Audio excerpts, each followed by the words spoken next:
ईसा के जन्म के 327 साल पहले मगध साम्राज्य पर नंद वंश के राजा धनानंद का शासन हुआ करता था।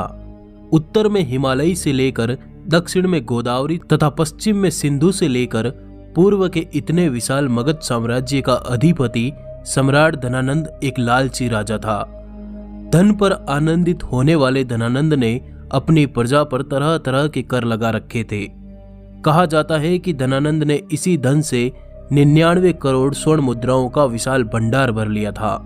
वह छोटी छोटी वस्तुओं पर बड़े बड़े कर लगाकर जनता से बलपूर्वक धन वसूल करता।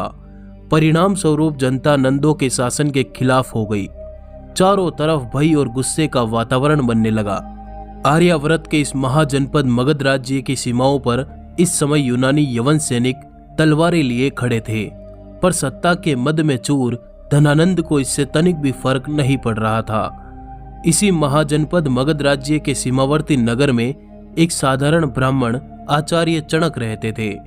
चणक को हर वक्त अपने देश की चिंता सताती रहती। चणक के एक मित्र सक्टार धनानंद के दरबार में बड़े ओहदे वाले मंत्री थे। अतः चणक ने सक्टार के साथ मिलकर राजा धनानंद के शासन को उखाड़ फेंकने की योजना बनाई। पर इस योजना की खबर महामात्य देवीदत्त के पास पहुंच गई। ये देवीदत्त मगध के राजा धनानंद का एक खास मंत्री था और इसने चणक और सक्टार की बनाई गई योजना धनानंद को बता दी।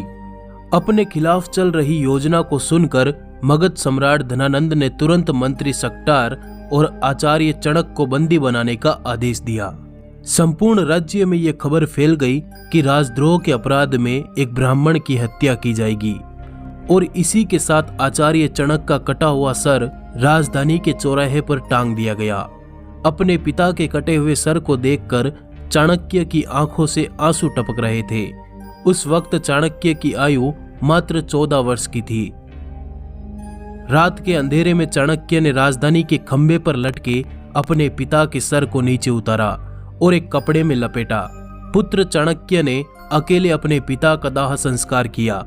तब कौटिल्य ने गंगा का जल हाथ में लेकर शपथ ली कि हे मां गंगे, जब तक हत्यारे धनानंद से अपने पिता की हत्या का प्रतिशोध नहीं लूंगा तब तक पकाई हुई कोई भी वस्तु नहीं खाऊंगा।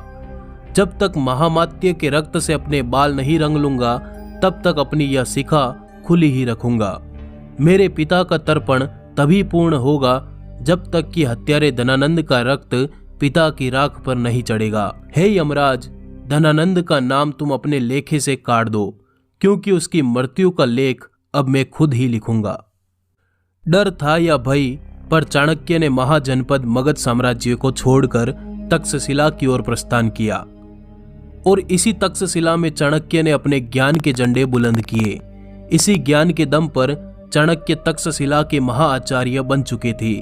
उनके ज्ञान की ख्याति नगर नगर में फैलने लगी। पर चाणक्य की निगाहें तो मात्र एक वीर को खोज रही थी, एक ऐसे वीर को जो मगध के साम्राज्य की नींव हिलाकर रख दे, एक ऐसा महावीर जो सम्राट धनानंद को मारकर मगध साम्राज्य का महाराजा धीराज बनकर चाणक्य के सपनों को हकीकत में बदलने की कुव्वत रखता हो।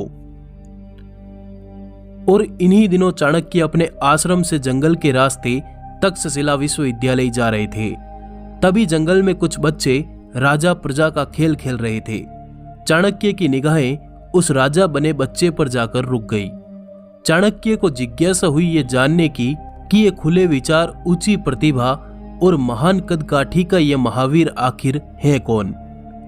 चाणक्य उस बच्चे की ओर बढ़ ही रहे थे कि तभी जंगल में एक चीता आ धमका।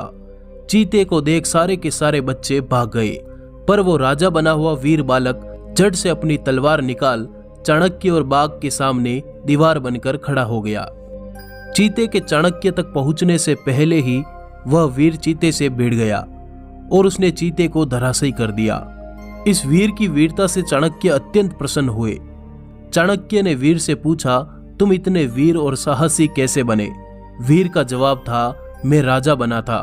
राजा का काम अपनी प्रजा की रक्षा करना होता है, इसलिए मैं अकेला ही लड़ा। फिर मुझे मगध के राजा धनानंद से भी तो अकेले ही लड़ना पड़ेगा। चाणक्य ने पूछा, धनानंद से तुम्हें क्यों लड़ना है? वीर ने जवाब दिया, क्योंकि उस क्रूर ने मेरी माता को अपमानित कर मेरी माँ को राजभवन से धक्के मारकर निकाल दिया था